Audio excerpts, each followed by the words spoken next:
Hello, what's up, and welcome to my channel. My name is Emrose and I do a lot of stuff here on YouTube. I document my creative life and post about art and writing and, you know, how things are going. So if that sounds interesting to you, you can subscribe down below. Subscribe? Okay. It's been a while since I've recorded. This video is going to be about my goals from last year. So I know that January is well on its way by the time I'll be posting this, but I figured I would make it anyway. Last year, and actually the year before, I wrote down goals using the SMART technique, and I'll put a link to my previous video on this down below and in the little cards thing. But I have some feelings. My thoughts have changed on this approach, essentially just because of my life getting in the way. And I'll tell you more about that, but let's get started. Oh, I dropped my computer. It's going great. It's going great. Computer is fine. Okay.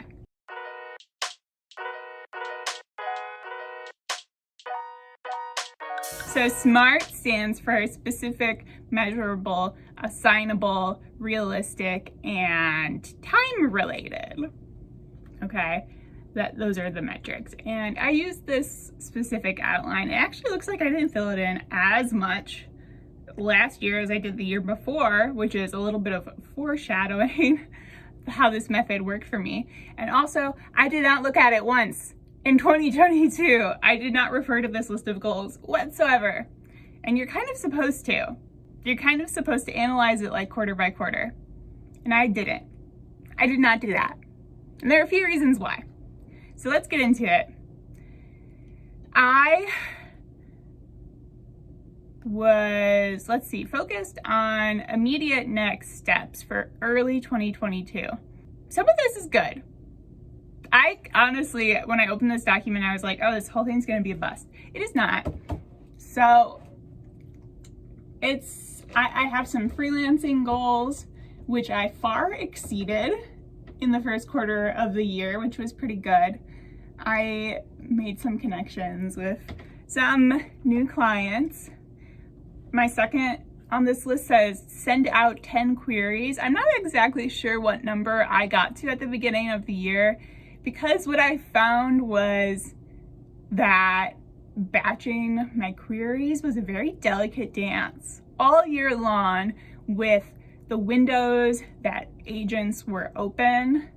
I have this sense that a lot of them closed their inboxes for a greater amount of time last year than they typically do. It was really tricky. I did get to a large amount of queries by the end of the year though. Let me see how many I got to. I think I queried about 20 to 22 last year. Then the third thing on here is pretty unrealistic. Literally have it listed for just the months of January and February. It says reach 100 subs on YouTube. That did not happen within that period of time. I am slightly above 100 now. Still very low. YouTube is a fickle platform. But I do think I reached 1K on TikTok. Another goal that I listed here. I do think that happened within the first couple months of the year. Looking back, making these kind of goals is a little silly. I think I was trying to put down my wildest dreams just to sort of manifest or whatever. Not something I usually do, because even just using this template, R is realistic. You're supposed to figure out how realistic the goals are for you. And just putting down something so numerical and so marginally correlated to the amount of effort you put into something is, looking back, something I'm not a fan of. Then on here it also says, start planning and drawing a new launch for my Redbubble. I think I did a little bit of this, but I did not really focus on my Redbubble very much last year. I still post things on there every once in a while. It's pretty cute. I still get about like one sale a week. That makes me smile. And then paint a lot. Definitely did that. For quarter one, which would end in like early April, I wanted to finish 50K of my witch book. Did not do that. I wanted to create a freelance plan to pitch myself out. I kind of did that, but a few other opportunities kind of just fell in my lap and I took those instead.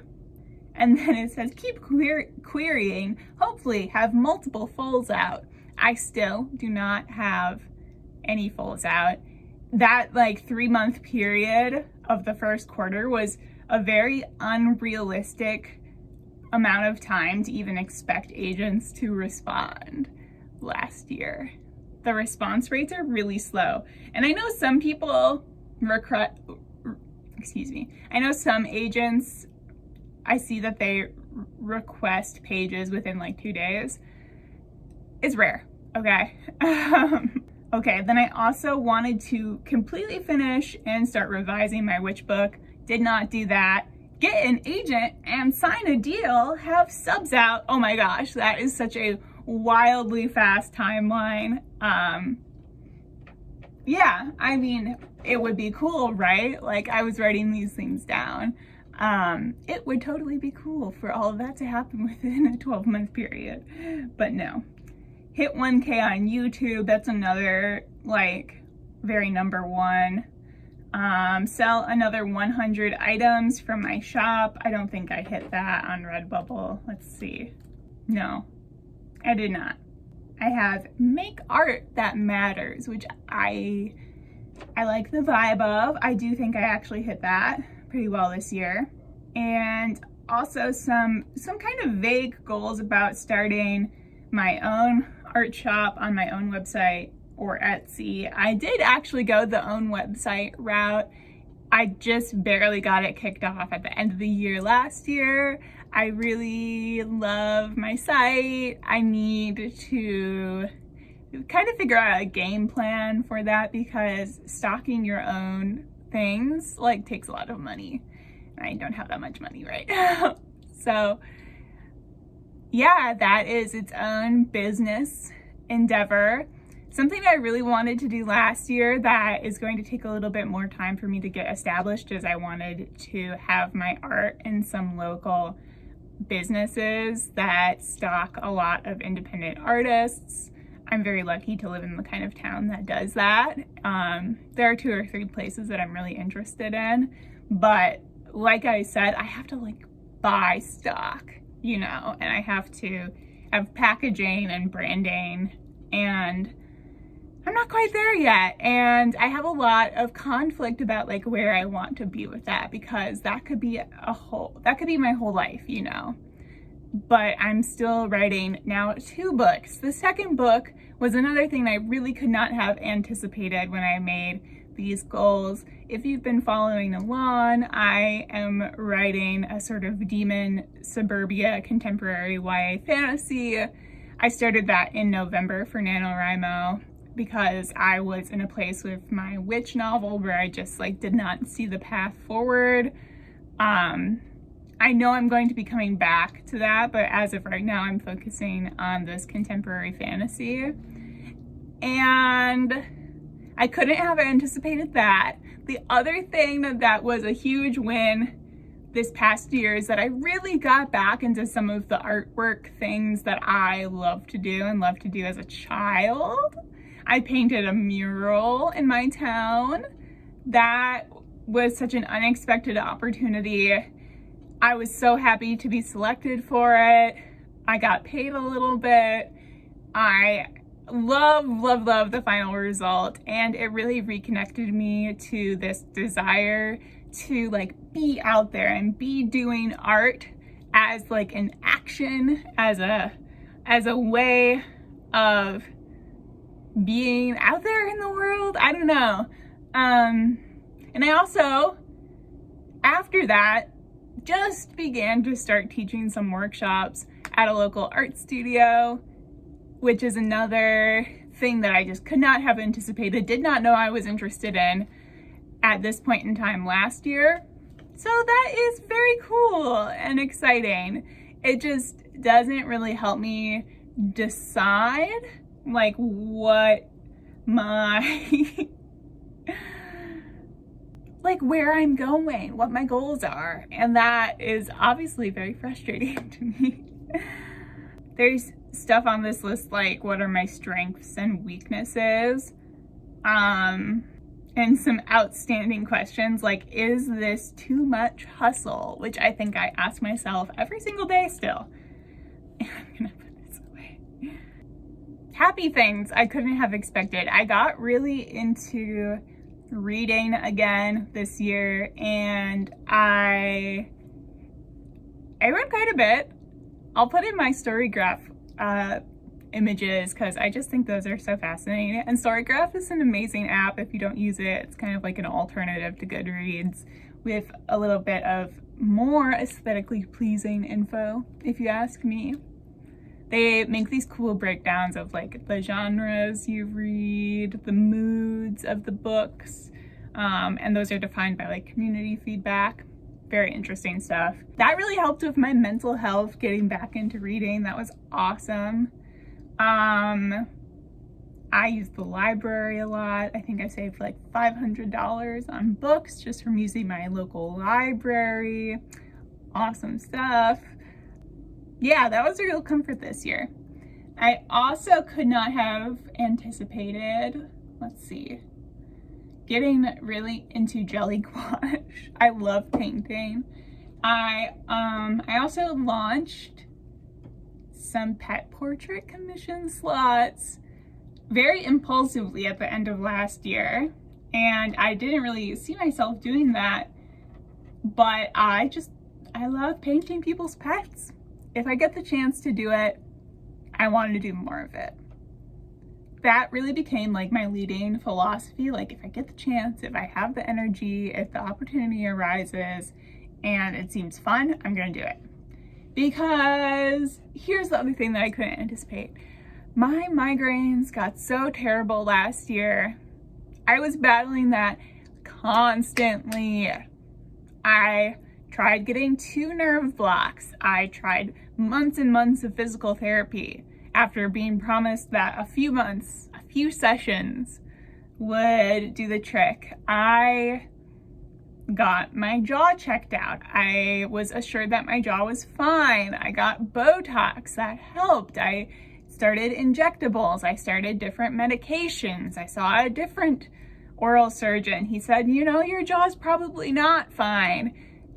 That is the abridged version of my journey.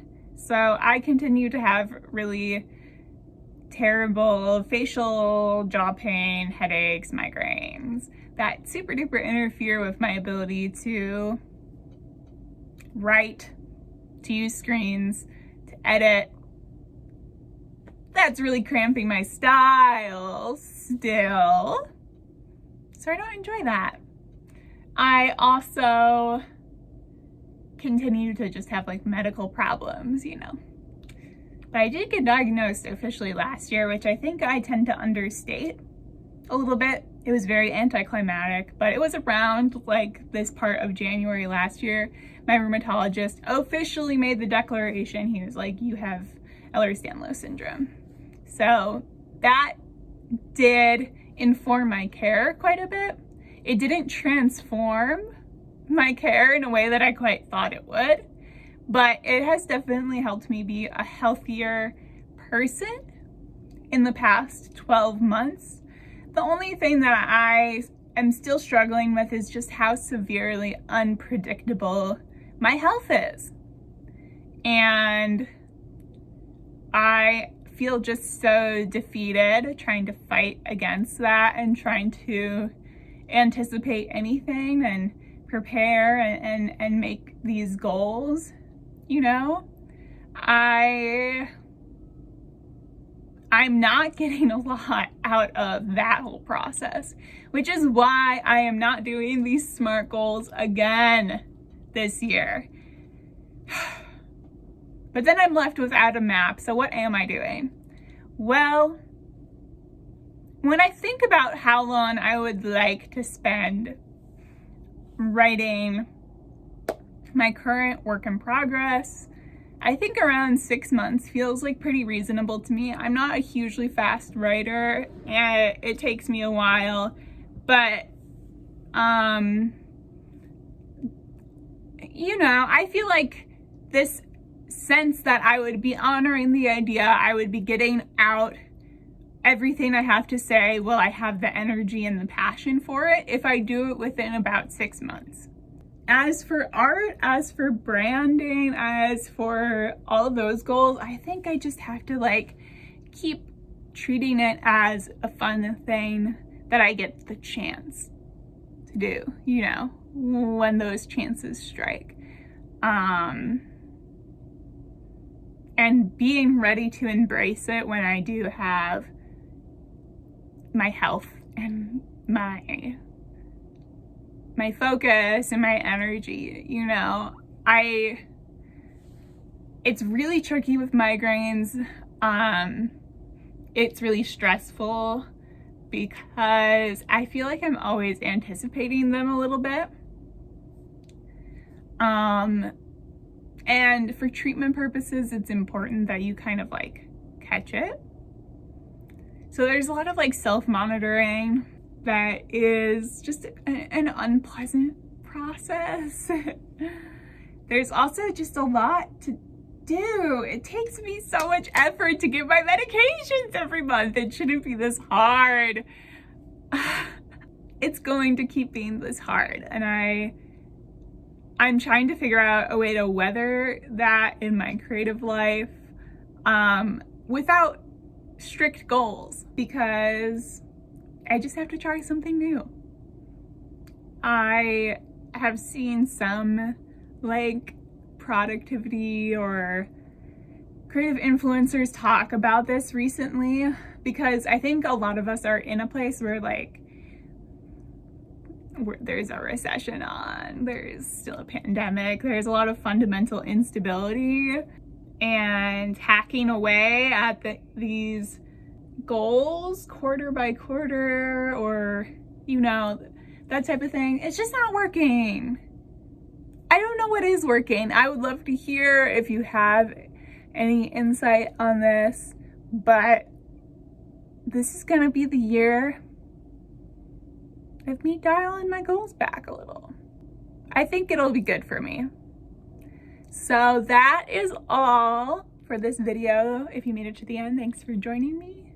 You could leave a like or comment down below to chat with me about any of your thoughts. I would love to hear from you. And also subscribe if you want to keep up with me. And I have an art shop. Here are some of my prints, and I'm on TikTok and Instagram a lot. So you can also check in with me there. Okay, until next time, this is Rose. Thanks so much, bye. Hello, what's up? And wow, that was like the heaviest. Okay.